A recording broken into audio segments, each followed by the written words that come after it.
Bismillahirrahmanirrahim. Assalamualaikum warahmatullahi wabarakatuh. Alhamdulillah, thumma alhamdulillah. Saya berjaya menyiapkan e-book saya yang bertajuk Pejuang Saham, Average Directional Movement Index Wilder. Nama saya Nur Afifah binti Arifin. InsyaAllah saya akan menerangkan serba sedikit tentang e-book saya.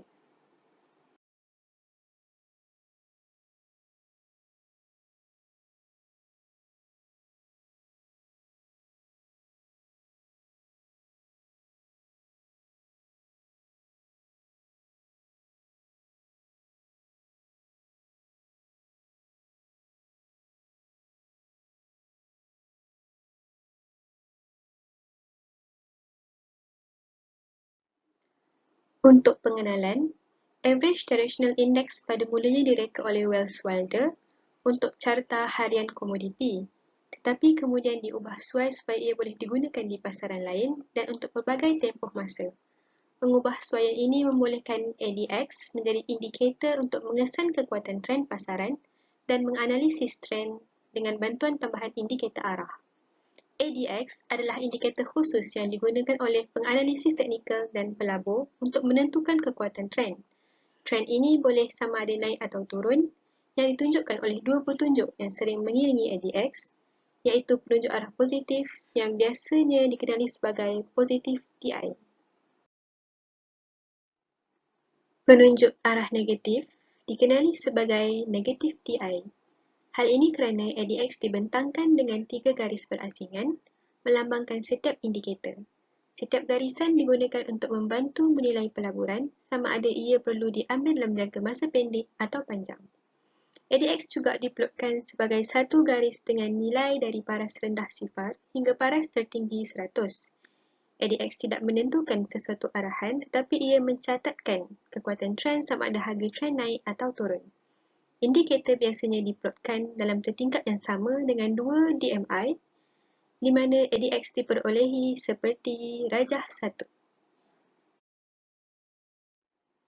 Anda boleh lihat di rajah 1 seperti apa yang saya terangkan tadi. Okey, sekarang apabila positif DMI berada di atas negatif DMI, harga bergerak ke atas dan ADX mengukur kekuatan aliran uptrend. Apabila negatif DMI berada di atas positif DMI, harga bergerak ke bawah dan ADX mengukur kekuatan downtrend. Rajah 1 adalah contoh uptrend reversing ke downtrend. Perhatikan bagaimana ADX meningkat semasa uptrend apabila positif DMI berada di atas negatif DMI.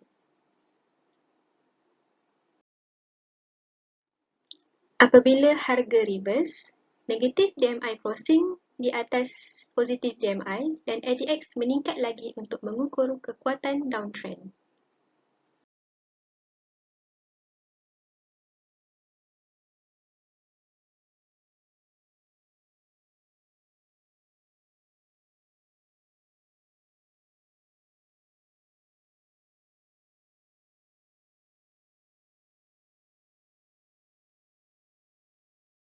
Nilai ADX membantu pelabur mengenal pasti trend yang paling kuat dan paling menguntungkan untuk melabur. Nilai-nilai ini juga penting untuk membezakan antara kaedah trend dan bukan trend. Ramai peniaga akan menggunakan bacaan ADX di atas 25 untuk mencadangkan bahawa trend cukup kuat untuk melakukan strategi-strategi trend trading. Sebaliknya, apabila ADX berada di bawah 25, ramai yang akan mengelak untuk melakukan strategi-strategi trend trading. Kita boleh lihat di rajah 2. ADX yang rendah biasanya merupakan tanda pengumpulan atau pengedaran.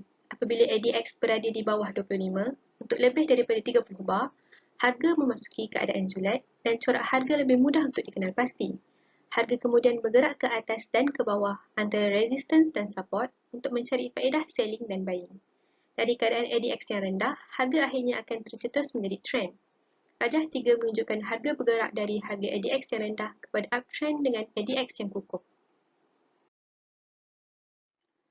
Arah garis ADX adalah penting untuk membaca kekuatan trend. Apabila garis ADX meningkat, kekuatan trend semakin meningkat dan harga bergerak ke arah trend. Apabila garisan jatuh, kekuatan trend semakin berkurangan dan harga memasuki tempoh retracement atau consolidation. Kita boleh lihat di rajah 4.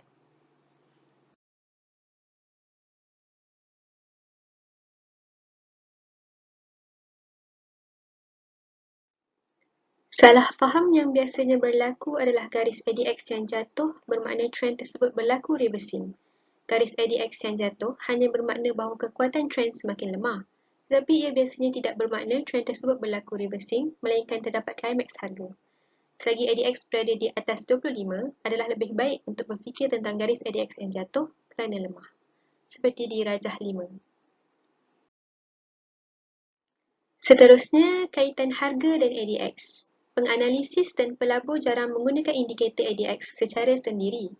Oleh kerana ia tidak menunjukkan arah trend, ia biasanya digunakan bersama-sama dengan indikator trend seperti moving average atau support dan resistance yang digunakan untuk menganalisis pergerakan harga.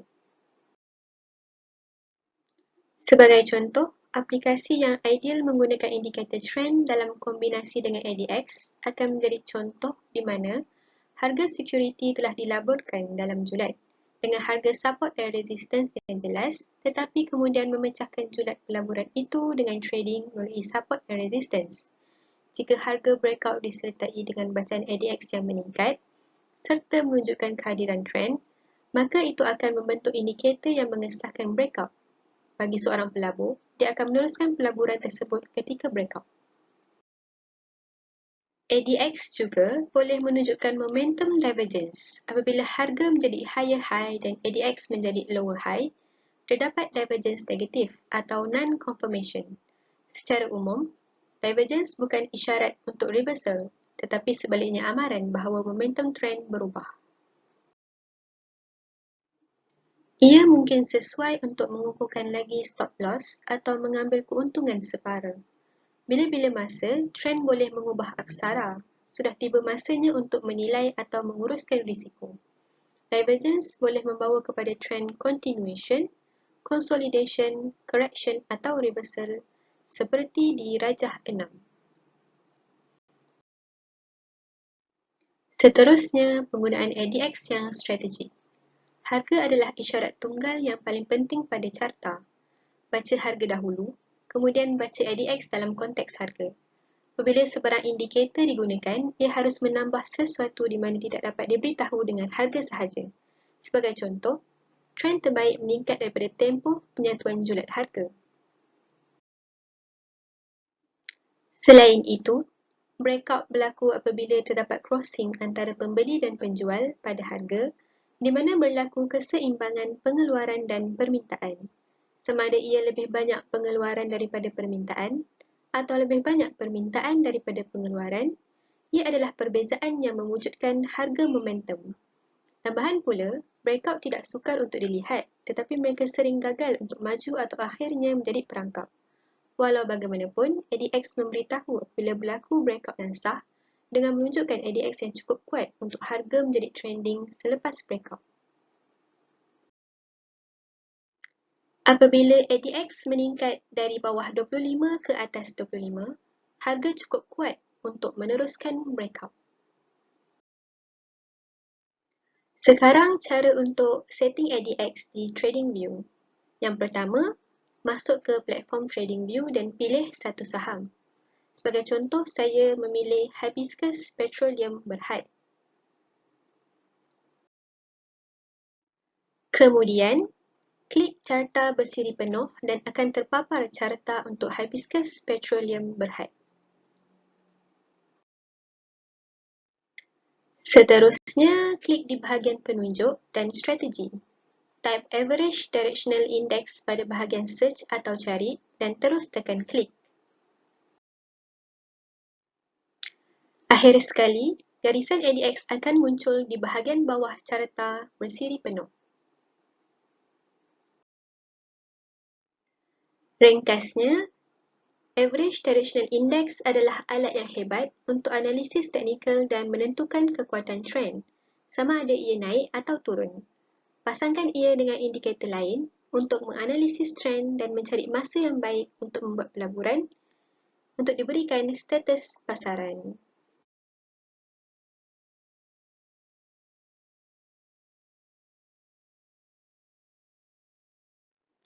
Sekian sahaja dari saya. Terima kasih.